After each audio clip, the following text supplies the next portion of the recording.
It means a lot to me. I would also like to thank Ali for giving me this opportunity to speak on this platform here.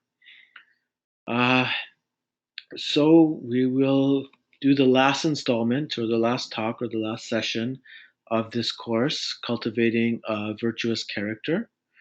And I'm going to begin by just quickly, very quickly, summarizing the main points that we talked about in the previous two sessions or in the previous two talks. We began by pointing to the fact that human beings have two basic natures, a higher nature and a lower nature, and that they have the free will to choose between these two natures.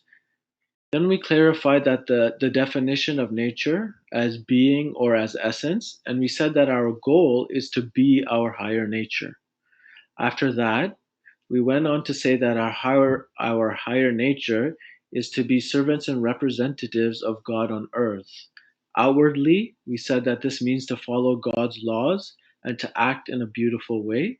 And inwardly, we said that this means to be in a state of surrender or to have a polished heart so that we can reflect God's names and qualities in proper measure and at all times. Finally, after that, we discussed some ways we can achieve this goal of being human. I'm sorry, I am cutting off. Not sure why. The audio says it's working. Perhaps my speaking is not loud enough, clear enough.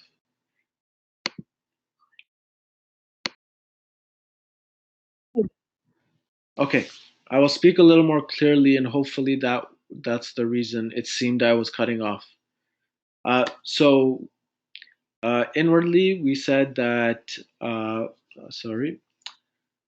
Uh, so outwardly, we said that this means to follow God's laws and to act in a beautiful way. And inwardly, we said that this means to be in a state of surrender or to have a polished heart so that we can reflect God's names and qualities in the proper measure and at all times. Finally, after this, we talked about the different ways, some of practical ways that we can achieve this goal of being human or fully human. And mainly, we focused on the idea of dhikrullah or the remembrance of God and how this works to transform us in different ways.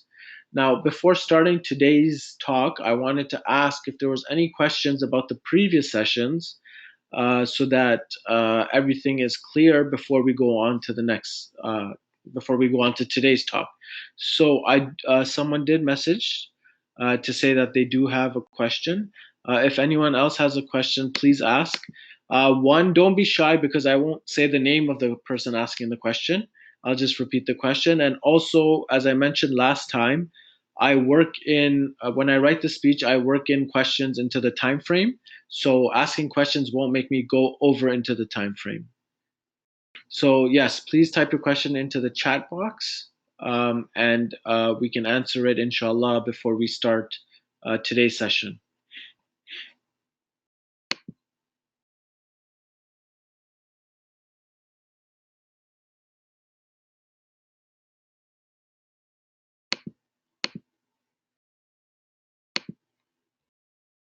Okay, perhaps our attendee is not with us anymore or is having technical. Oh, here we go. From last class, you mentioned that for mustahab fasting, we can do partially during the day, like 5 hours. Would you elaborate more?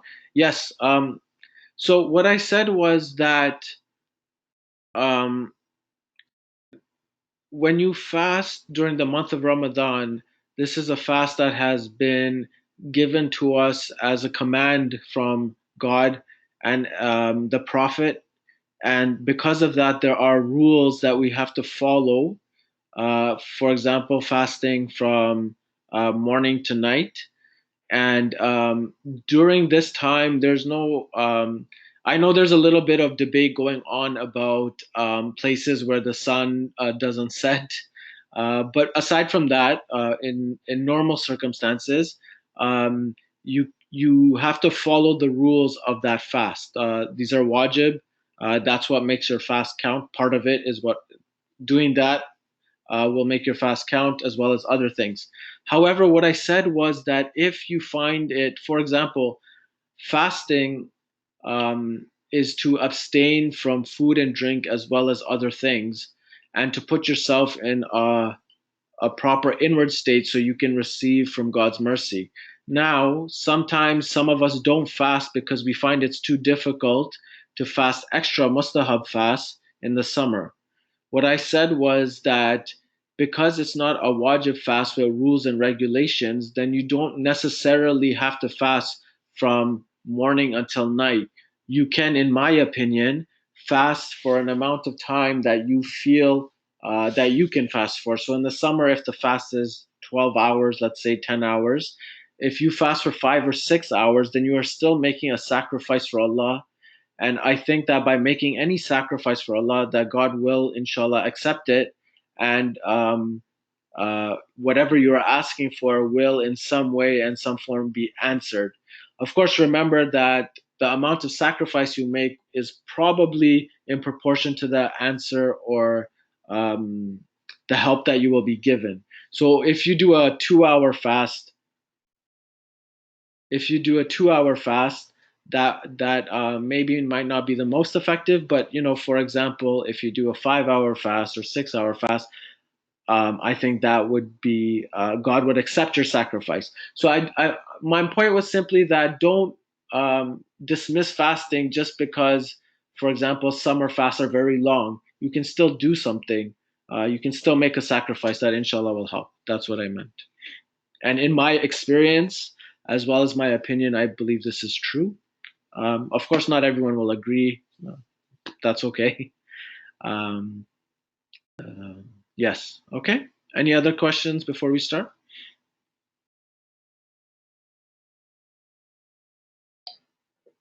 Okay, so our course is about cultivating a virtuous character. And we talked about many things, as we mentioned in the summary. But in order to cultivate a virtuous character, we have to understand the environment that we are living in. Um, let me move on to the next slide here. Okay, we have to understand the environment that we're living in. For example, if you're a hunter, I can teach you all the best ways to, I don't know, shoot a rifle, the best ways to camouflage yourself, etc. But in order to truly, excel at hunting, you have to understand the layout of the land. You have to understand the forest. You have to understand where to go. You have to understand what is happening, where the animals are.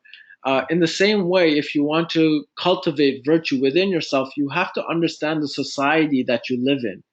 And so today I decided it would be a good idea to talk about societies in general, Islamic societies also, as well as modern societies.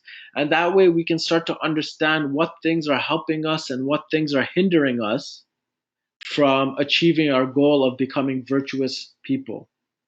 Um, and so that's why I chose this topic. Okay.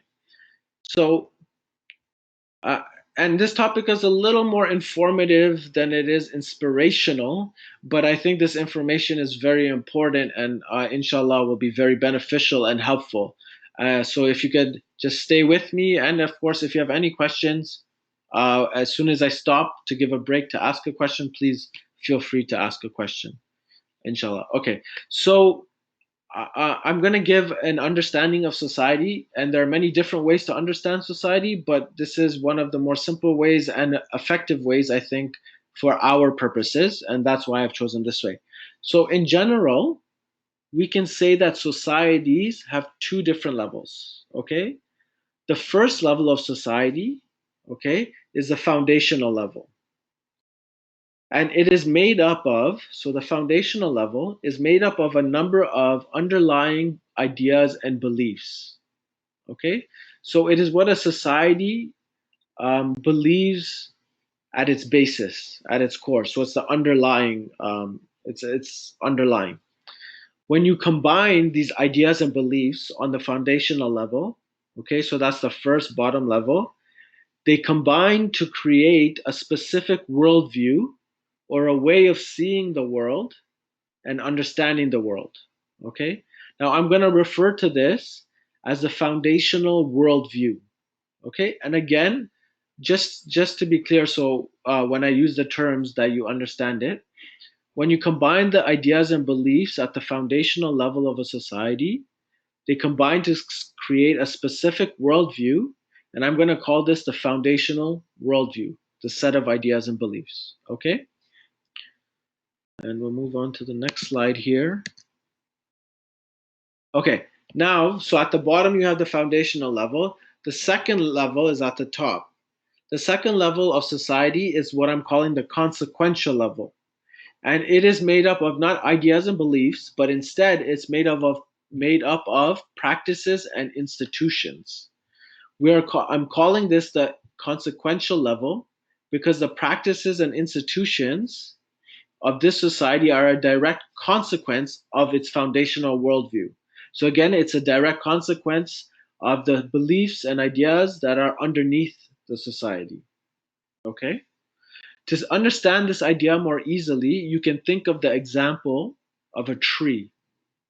A tree's foundation are its roots, and these roots go on to produce and support the tree's branches and leaves.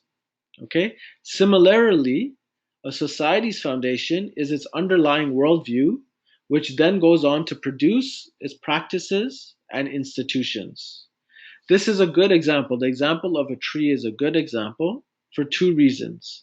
First, it's because the roots of a tree are hidden underground and people only see the trunk and its branches. In the same way, most people do not understand or do not see the foundational worldview of a society. They don't see the ideas that are underpinning society or any particular society. But nevertheless, these views, this worldview, subconsciously influences almost everything we think and we do. Okay? So, for example, Houston Smith, who is one of the foremost experts in religious studies, says the following about these worldviews that are at the foundational level. He says, the dominant assumptions of an age color the thoughts, belief, expectations, and images of the men and women who live within it. Being always with us, these assumptions usually go past unnoticed, but this doesn't mean that they have no effect. Ultimately, assumptions which underlie our outlooks on life refract the world in ways that condition our arts and our institutions, our sense of right and wrong, our criteria of success, what we conceive our duty to be, and so on. So, in other words, the underlying foundation, we take it for granted, it's assumed, and they affect everything we think and do, even if we don't aren't aware of what is happening at that level. Okay. Now, the example of a tree. I think the slideshow. Sorry, let me just check the slideshow here. Oh, okay. So,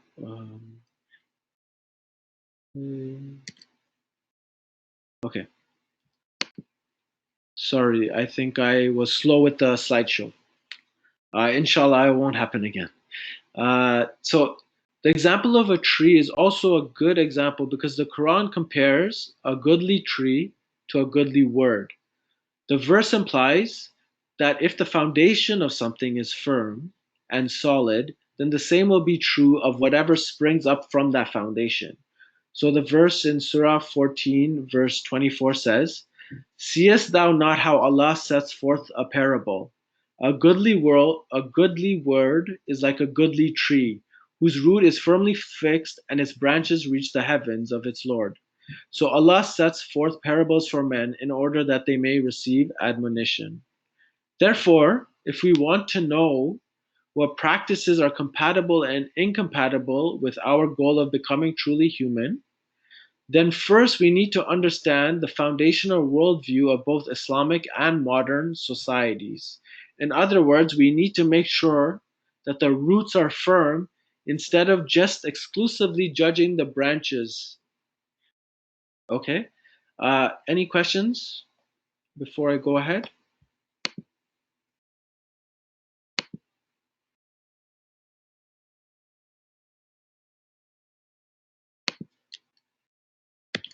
Just wait a few more seconds.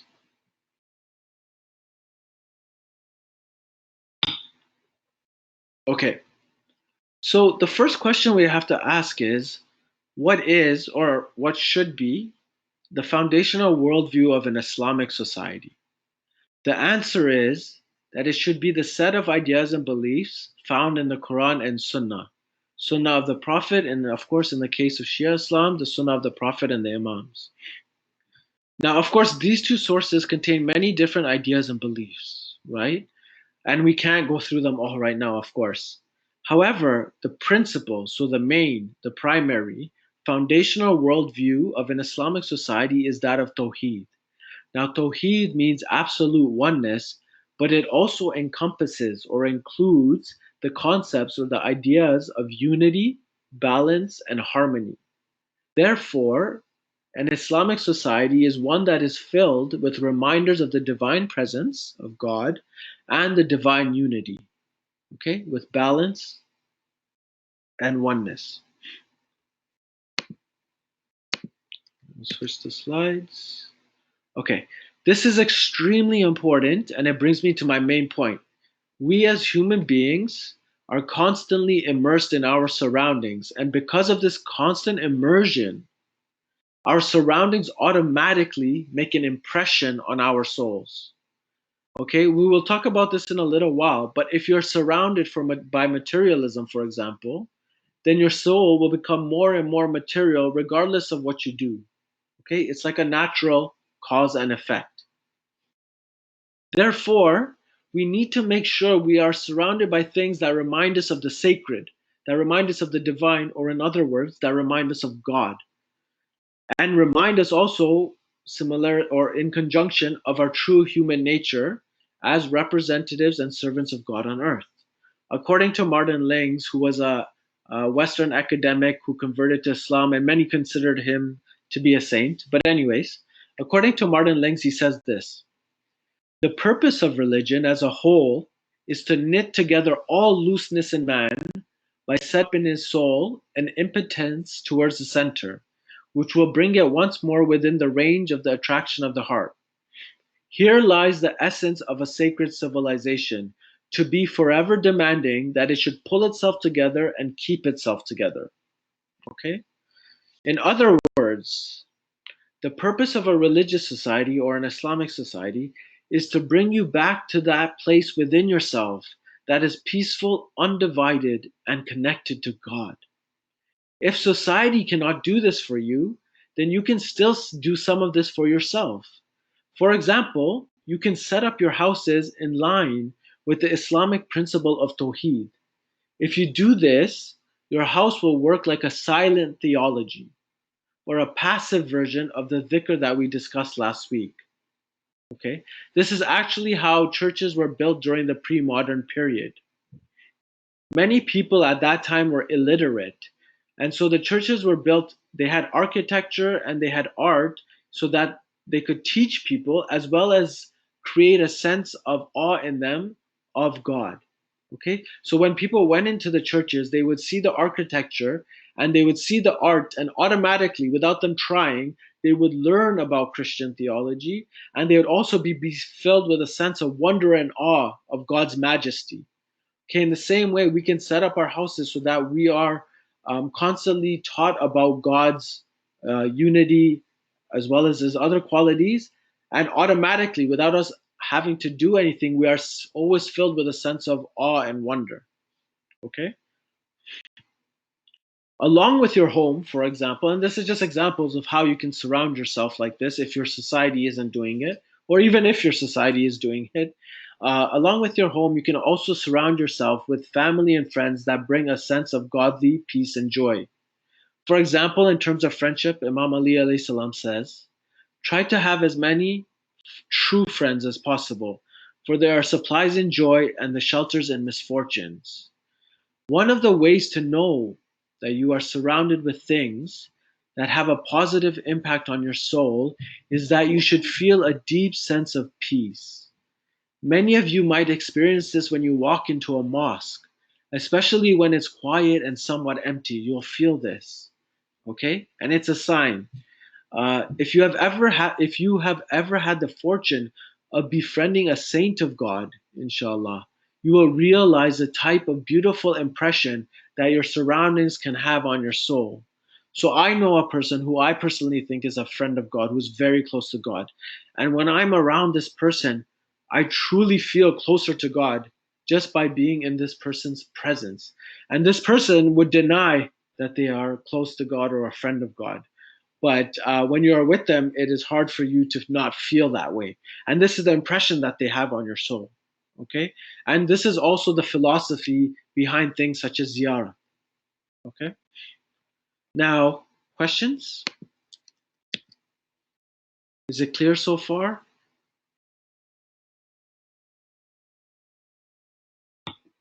I'll wait a few seconds for any questions so you can type them in. Um,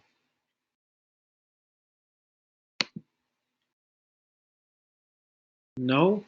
Again, if I don't see questions, I'm assuming everything is clear and everyone is understanding what I am saying.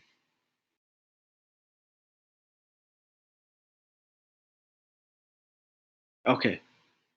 Now I'm going to move on to talk about modern societies.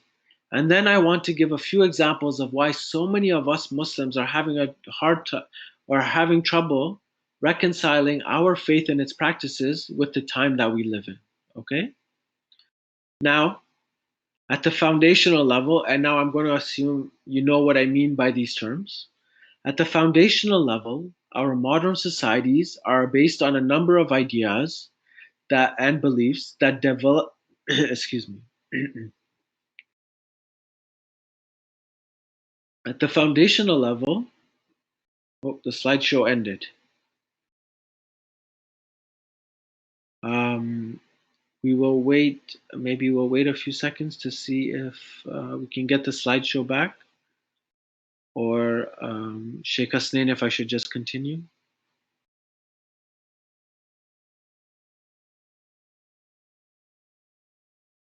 Sorry, just give us a second so we can figure this out.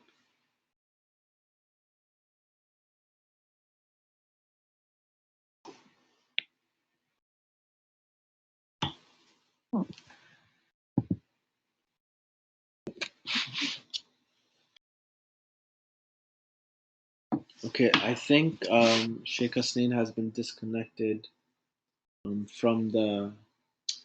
from the from the session. I'm sure he'll be back. Oh, some technical problems. Okay, oh, no problem. So I'm just waiting for the slideshow. Inshallah, should I wait or should I continue, Sheikh Hasnain?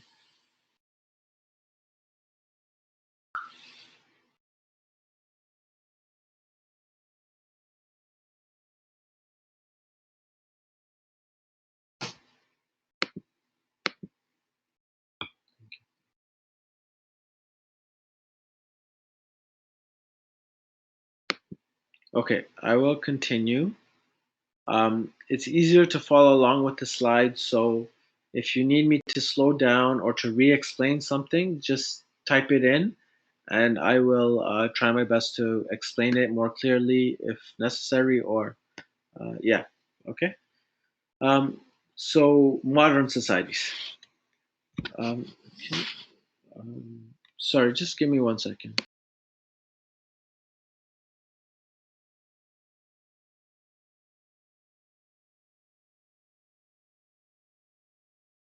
Okay. So, at the foundational level, our modern societies today are based on a number of ideas and beliefs that developed during the 14th to the 18th centuries in the West. These ideas largely developed as a reaction to pre modern Christianity in general and to the Catholic Church and its abuses in particular. These ideas and beliefs completely changed the way we understand ourselves and the world that we live in. Now, we don't have the time to go and speak about all the ideas and beliefs, just like we couldn't speak about all the ideas and beliefs in the Quran and the Sunnah. But just like the Quran and Sunnah had a principal belief, which was Tawheed, The same way, we can say that the modern world also has a principal idea. And the principal idea of the modern world, or all the ideas in the modern world, can be grouped under one ideology or one idea, which is that of humanism. Maybe you've heard of it. So, therefore, we can say that humanism is the foundational worldview of modern societies. This worldview has three main characteristics, okay? And this, inshallah, we can get the slide up so you can see this. But the first main characteristic is that it revolves around the individual. Okay, so the individual is primary, and the individual is also free and rational. So it revolves around the idea of an individual, free and rational human being. That's the first one. The second one is that humanism believes that all truth is primarily known through reason and science. The third and final characteristic, or main characteristic, of humanism is that it believes that this individual and reason and science can construct ethical societies without any recourse to God, revelation, or religion. Okay? Once the foundational worldview of modern society was put in place, it manifested itself. So the branches, the root, I mean what do you call it? The branches and the leaves. Okay, so once this worldview is put in place, it manifested into different practices and institutions.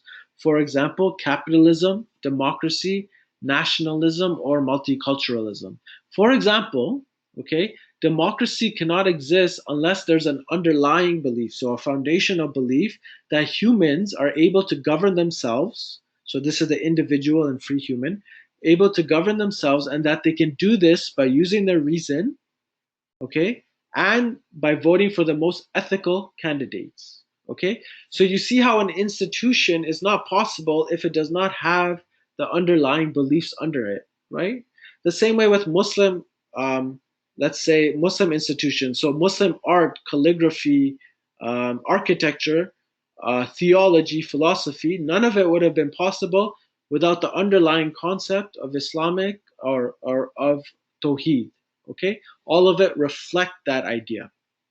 Okay, so same way with democracy. In any case, the problem with humanism, however, okay, so there's a problem here, and the problem with humanism is that it does not have any principle that is absolute or constant. In other words, once you remove God as your unifying principle, and God is truth and reality itself, then the individual, reason, and ethics lose the thing that make them absolute and eternal. Instead, they become relative and always changing. In other words, once you remove God, there is nothing permanent, and therefore there is nothing real. Okay?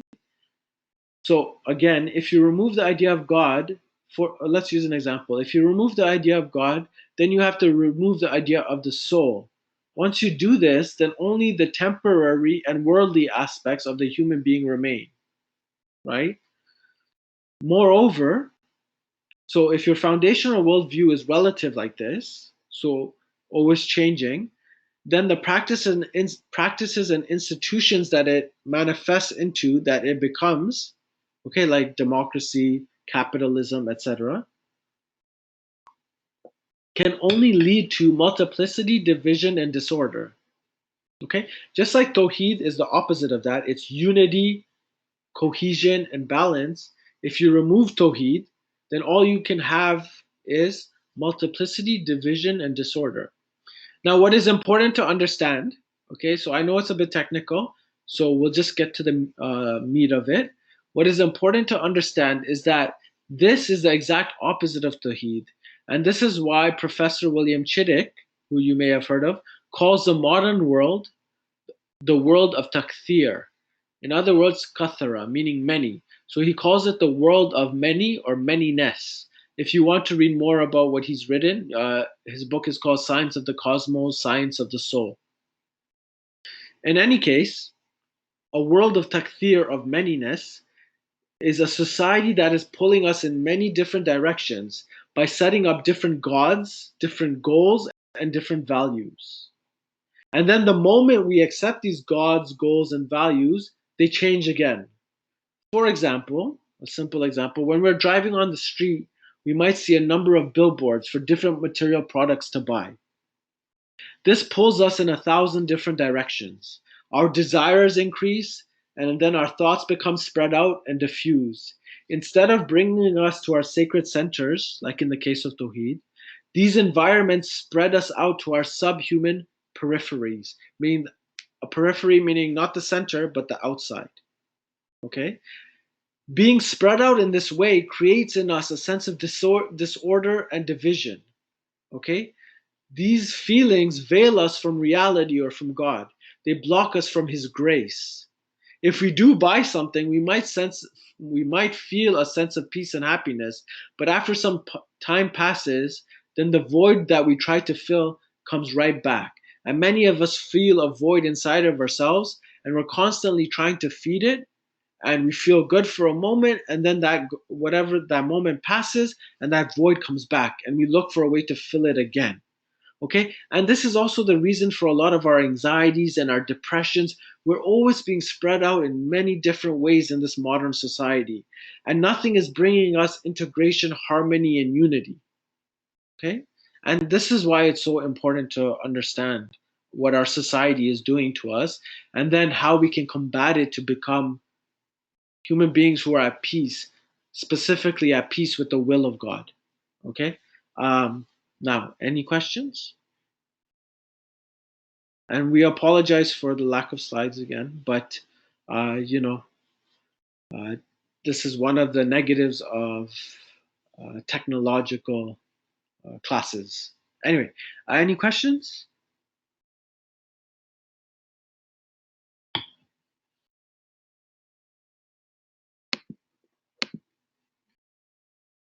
Nothing. Does everyone understand so far for the main points, at least for the most part?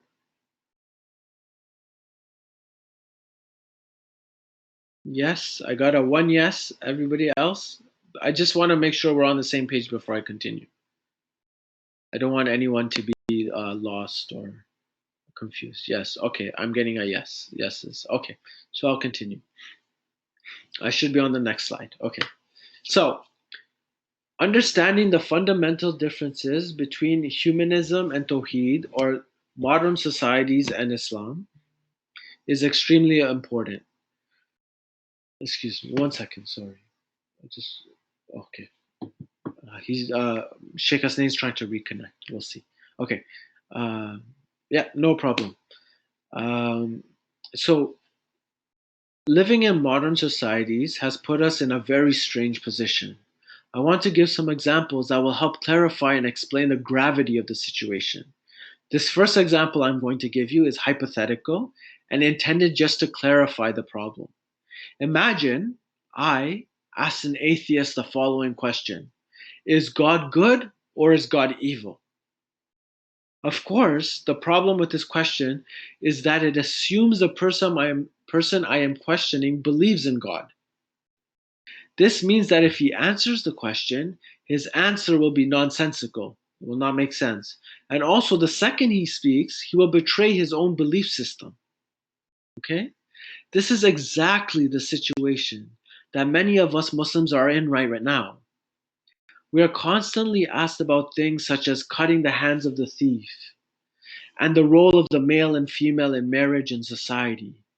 When we start trying to answer these types of questions, we become dumbfounded or apologetic or defensive.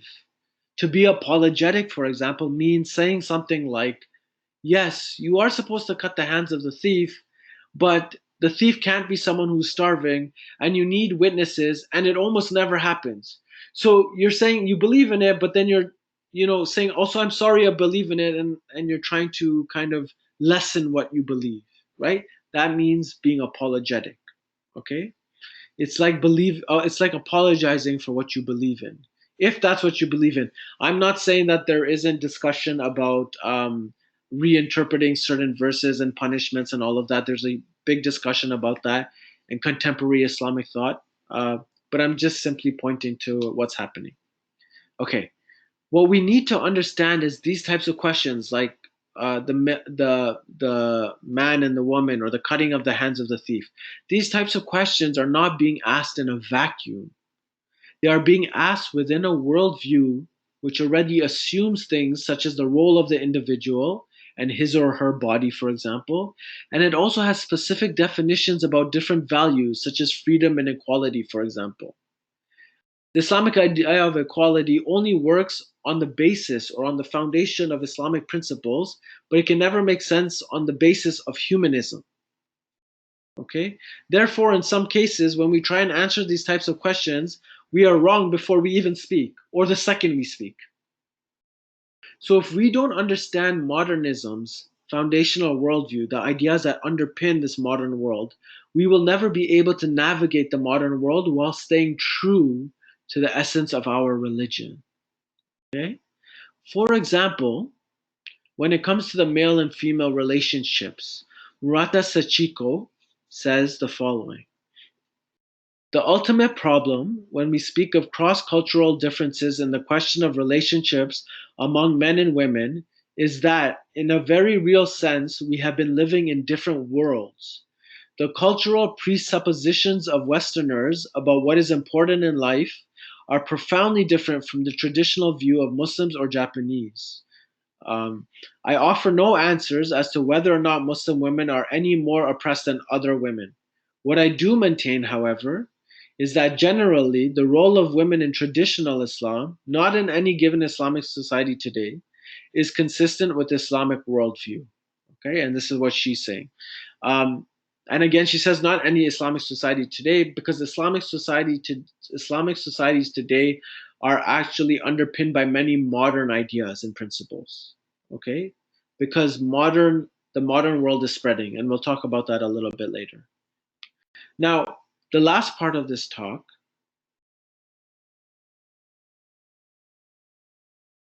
I want to end, or not end, but use this last part of the talk by giving three examples of some of the assumptions that are present in the modern foundational worldview, but not necessarily in the Islamic foundational worldview. I'm not saying they don't exist there, but not necessarily, or maybe in a different way.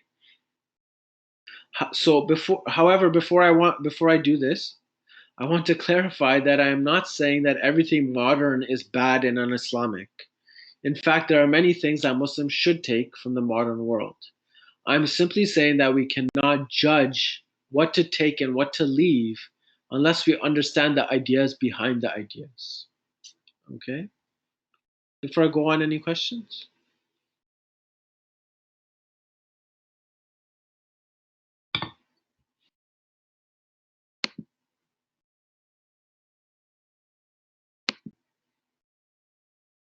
Okay. So the first example I want to give is about epistemology. Epistemology is the study of how we know things. Okay? How we know things. In the modern West, epistemology has been reduced. So, in other words, the way we know things has been reduced to only two ways that we can know things, mainly. And those are reason and science. And this has excluded all other ways that we can know things, such as divine revelation and divine inspiration. And we talked about revelation and the knowing heart before, right? So the modern world has excluded this. So, for example, if I told a non Muslim, I don't steal because that is what God revealed, after that, I would go on to say, without any hesitation, I would explain why stealing is bad. I would explain it. In other words, I would rationalize revelation. So, what this shows is that there's an assumption in the modern world that revelation cannot stand on its own as a source of knowledge. It has to be explained and reasoned out. So, in the modern world, rationality sits on top of the epistemological chain, and revelation and the illuminated heart fall somewhere below it, or sometimes they don't make the cut at all. However, the Quran routinely places revelation above ordinary human understanding. For example, in Surah 5, verse 48, it says, "To thee we sent the scripture in truth, confirming the scripture that came before it, and guarding it in safety. So judge between them by what Allah has revealed, and follow not their vain desires, diverging from the truth that has come to thee. Okay? So here we see that God is placing revelation above human opinion and desires. Okay? And a lot of the time, our reason is not reason, it's just rationalizing what we want. Okay? Rationalizing our desires. Now, to be clear, I'm not saying that there is no place for reason. Of course, there is.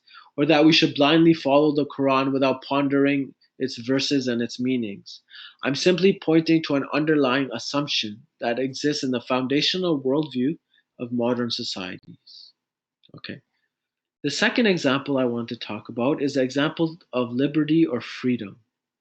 According to modern societies, freedom is primarily an outward act. Okay? Just remember that, primarily an outward act. It is the act of allowing people to do what they want to do as long as they don't hurt the other. Okay? Of course, Islam also allows for this kind of freedom to an extent. However, the issue is that Islam emphasizes a different kind of freedom. According to Islam's foundational worldview, freedom is primarily an intrinsic virtue. Okay? It's not an primarily an outward act, it's an intrinsic inward virtue. It is to be free from your own egotistic self, to be free from your ego. In fact, this is the only way that you can truly be free because you can never really escape the ties of a relational and relative world. Okay? So you can be as free as you want to act and to do this and that, but if you're still being controlled by your ego, then you're never truly free. Okay? According to Lord Northbourne, he writes, progress achieved towards the satisfaction of outward needs, desires, and fancies contribute nothing towards inward freedom. On the contrary, when it is pursued beyond what is necessary, it tends more and more to supplant and to suppress the search for inward freedom, thereby defeating its own ends. Therefore, from the modern perspective, Muslims are oppressed or burdened by all the rules and regulations that we have to follow. However, from the Islamic perspective, it is only by suppressing some outward freedoms that beings can achieve true freedom, that is, inward freedom from the egoic self. It is in this light that verses such as Surah 5, verse 6 can be understood. And this verse says, Allah does not wish to place you in difficulty, but instead He wishes to make you clean and to complete His favor to you, that you may be grateful. Okay? So in some cases, we need to be restrained so that we can have true freedom. Whereas in the modern world, it is flipped. Okay? So the problem is not with freedom, the problem with the emphasis with the kind of freedom. Okay? So I can have freedom to do all kinds of things, but as long as my ego is controlling me, I am in a jail. Okay? On the other hand, if you are in a jail, but your ego is not in control, you can be behind bars, but you will still be truly free. Okay? Now, the last example I want to give is the example of equality. Once again, the issue is one of emphasis. The Islamic understanding of equality has always emphasized the divine or spiritual dimension of equality over its worldly one. In other words, it has always emphasized the inward understanding of equality over the outward understanding of equality. From this perspective, equality is the spiritual ability of all people to become complete or perfect human beings, men or women. Okay? This is expressed in the Hadith Qudsi that says, neither my earth nor my heaven has room for me, but the heart of my believing servant has room for me. Okay? So this is spiritual equality. We can all become the complete human being. Okay? Furthermore, this spiritual understanding of equality, or this inner understanding of equality, is closely related to justice and the idea of the divine balance or the mizan. According to Islam's foundational worldview, The modern understanding of equality, okay, the modern way that we understand equality, ignores the divine balance and thereby reduces everything to their lowest common denominator. For example, the Quran reads in Surah 55, verse 9 to 11, I believe that's Surah Rahman,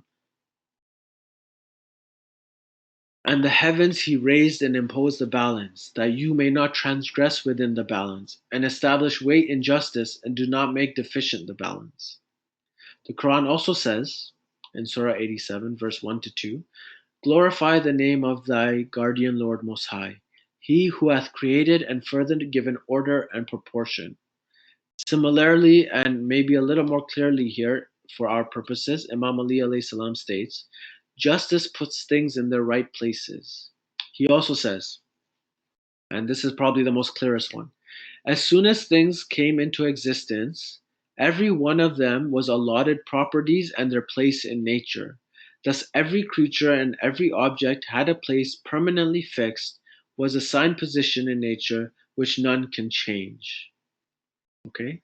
Therefore, the Quran and Hadith seem to be saying that on the inward level, all human beings are the same. However, it also seems to be saying that on the outward level, this sameness or tawheed is expressed in terms of synthesis and balance or harmony. In other words, it is saying that everyone is given a specific nature, disposition, and talent, and that unity comes when we all carry out the work that we were created to carry out. So, this equality on the outward level comes as a whole and not as individuals. So, in the family unit, when everybody does uh, carries out a role, then together it becomes a complete family. Okay, so we're not looking at it individually, outwardly, inwardly different. Okay, so according to Rene Guénon, he says this: under the present state of affairs in the Western world, nobody any longer occupies a place that he should normally occupy by virtue of his own nature. The inevitable result is that each person finds himself obliged to do whatever kind of work he can get, often that for which he is least qualified. Uh, Perhaps here you can think of Donald Trump. Uh, in any case, it is a negation of these differences, bringing with it the whole negation of all social hierarchy that is cause for this whole disorder. Okay? So I hope these few examples of reason, freedom, and equality underscore or emphasize the point that I'm trying to make in terms of the difficulties. We are living in two different worlds and we're trying to combine them without truly understanding what is happening underneath. And until we do, it's going to be very hard for us to become true human beings. And again, being servants and representatives of God. Um, okay, so I hope that that point is clear. At the very least, if that's not clear, I hope this talk has shown you the importance of understanding the roots of things before making any judgments about the branches or the fruits of them. Okay, so many times people will talk about, oh, is modern democracy compatible with Islam, and they're judging democracy, or is modern human rights compatible with Islam, and they're judging human rights. Before you can do that, you have to look at the roots, the ideas behind them. Okay. The final thought that I want to leave you with is that the modern world's ideas and practices are spreading everywhere due to globalization. Okay. There's almost nowhere in the world now that isn't becoming modernized to some extent or another. Okay, so humanism is kind of creeping into every society now. Now, at a time when society is falling apart, the best thing we can do is hold ourselves together. In other words, in a time of confusion such as the present, I suggest that we hold on to our faith and worry about our souls. Now, this is not a selfish act because perfecting your soul is also one of the best ways to affect all the things around you, including our societies and including our world at large. Any questions?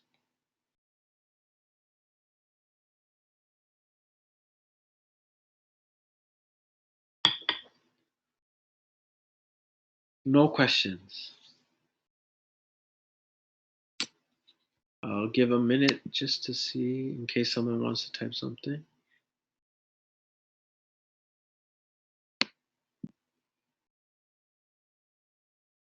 Okay, so this is the end of this lecture, and again, I want to thank you for taking the time to listen and for listen to this talk, and for whoever was here for all three classes. Thank you for attending the whole course.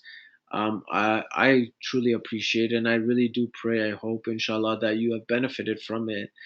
Um, uh, it means a lot to me that you're here. And I know this talk in particular again was a little more informational than it was inspirational, but uh, the thing is that a lot of us love inspirational talks, obviously for a good reason because it motivates us to become better and do better. The problem is this is external motivation. So the second you leave a motivational or inspirational talk, a day or two later, the inspiration also leaves you, and you go on with your daily lives. And then you come back to a lecture or whatever else, and then you're motivated again. So it's good to continue to come back so you can keep your motivation. But what's better than this external motivation is internal motivation. And inshallah, in future lectures, I will talk about how to develop internal motivation so that you are always motivated to be better and to do better and to become better. Um, so, and that's why, and the reason I'm saying is that sometimes it is important to learn about certain things as opposed to simply being inspired by talks. Um, it's important to understand and learn certain things. Yes. Okay, so that is my talk. As again, no questions. Thank you. But that was a private message, so okay, so we have found this last session quite philosophical. Thanks for explaining the difference between modern and Islamic ways of thinking. Yes, so it was a little philosophical and academic. And again, um, uh, this kind of leads me to so what I'm saying is, in my last sentence I said the best thing we can do in this situation that we find ourselves in is to hold on to our faiths and perfect our souls. And so I really like speaking about that topic of how to do this, practices we can use, transformation, etc. But I thought it was important for us to understand why we've gotten to this point where we have to worry about that mostly more than anything else. We've always had to worry about that, but why it's especially important today. You're very welcome. You're very welcome. We have a question. Um, if you could type it in the attendee chat.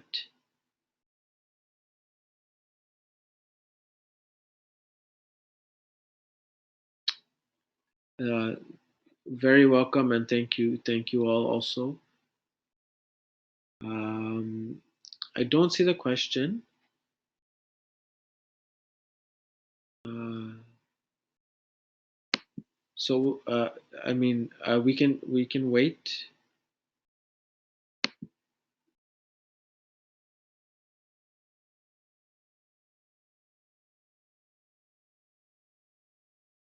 Uh, uh, uh, in the meantime, is there anything else that you would like clarified, or any other questions, or anything else? And it doesn't have to be about this lecture. It can be about any of the previous lectures, or it can be about something in general. If you have a question, feel free to ask me. I can try my best to answer it, whatever the topic might be. Um,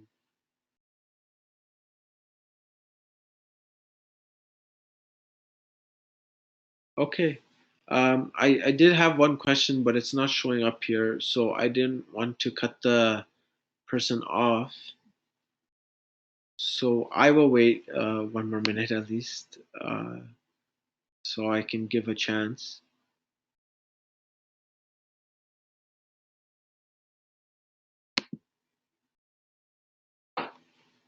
You're very welcome.